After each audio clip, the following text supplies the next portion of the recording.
Hey there guys, welcome to Zelda World's first video mailbag. This will be a series of ours where we just take your guys' questions, any questions you have about, Zelda, any of the games, or the site, or anything that you can think of. You can ask us, any of the staff, and we will answer them in this mailbag once a week. I'm Kickenbird, so yeah, let's just get right into this. We had for you guys that have been following us, we had a stream last week, and we took questions and prior to the stream. So this is what we've got. So yeah, let's just get right into it. Okay, so JuicyJ asks, do you think the whip will be used secondarily like a grappling hook, again in Skyward Sword, like it was in Spirit Tracks? And if I'm getting your question right, basically asking how, well, like in Spirit Tracks, there was the whip, and he was basically used like a grappling hook. And yeah, I mean, obviously we've seen the whip in Skyward Sword, and we've seen whips in other games, and, you know, that's generally the idea that we're getting here for this game. We pretty much had, I mean, just the function of, having an item that lets you reach faraway things and bring them to you. We've, had that concept in pretty much every Zelda game since A Link to the Past. So yeah, I mean, it makes sense to, keep it in Skyward Sword. I mean, no one's complaining about it. It's always cool, and they always find really cool things to do with it, like the, whipping around and stuff. That's always fun. But yeah, I mean, there's really no reason not to have the whip do that. Now, whether or not we're going to have the grappling hook, that's another question, because when you think about it, I mean, the grappling hook is a really cool item. Personally, it's one of my favorite items in the series. It's just so cool, being able to just latch onto a box and just fly over or something. I don't know, I just think it's fun, flying through the air. But it doesn't make a whole lot of sense to have it in Skyward Sword now that you think about it, because we basically have two items that serve the same function. We have the whip, we also have the beetle that we've seen that will actually grab items and, have that function for you.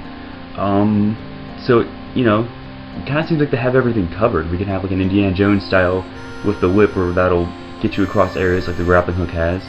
And I mean, yeah, so that's kind of the way I see it. I mean, it kind of makes sense to leave the grappling hook out of there. We don't need it specifically. We already have all the functions we get.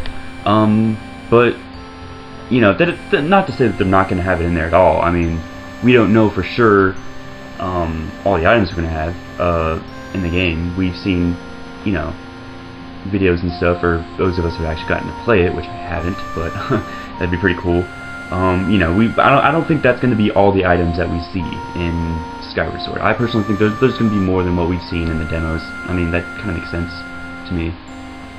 But I don't think the grappling hook's going to be one of them. Now, it is possible. They could throw it in there just because it's so cool, and they think that'll make the game better. But personally, I don't think they're going to. And I think they'd be making the right choice. Okay, so Elias asks, why does the Zelda community hate or disown the CDI games? Now, of course, we're talking about the Philips CDI. There were 3 games released. They've been getting a lot of attention recently, and I think that's kind of cool. You want to know why people don't like them? Basically because they weren't great games. It wasn't a very well produced game. It wasn't a very good experience. The gameplay was just really bad. I mean, there's just so many flaws with, just the game in general. And they didn't stick true to the Zelda experience, I guess. I mean, they weren't Zelda games. It had nothing. It wasn't canonical at all. As far as I know, Miyamoto had pretty much nothing to do with it. I don't think. Correct me if I'm wrong. They had nothing. They were just, go through your little levels and fight the bad guys and just keep, it wasn't like an adventure. It wasn't like exploring and, finding like all the cool items and the things that make Zelda Zelda. It wasn't that at all. They were just really cheap games, and that's why no one likes them. and there has been a lot of attention brought to them, and I think, you know, that's kind of cool, because it's, as much as I bragged on them just now, I mean, you know, doesn't mean that no one has to see them. It doesn't mean, you know, I mean, I would recommend, you know, at least trying it out,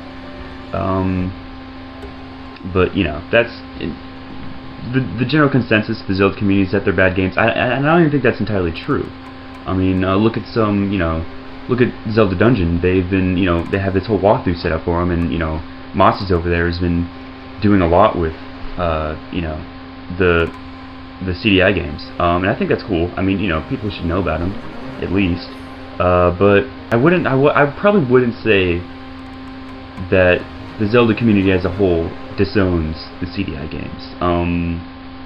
But that's just my opinion. I mean, you know, they're games. They're cheaply made. That's how it is.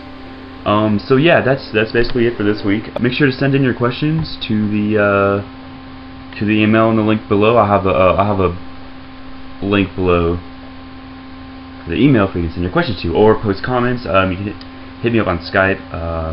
My email, tiggermer71 at zeldaworld.net. Yeah, or mailbag at zeldaworld.net is our mailbag specific email. So yeah, that's it for this week.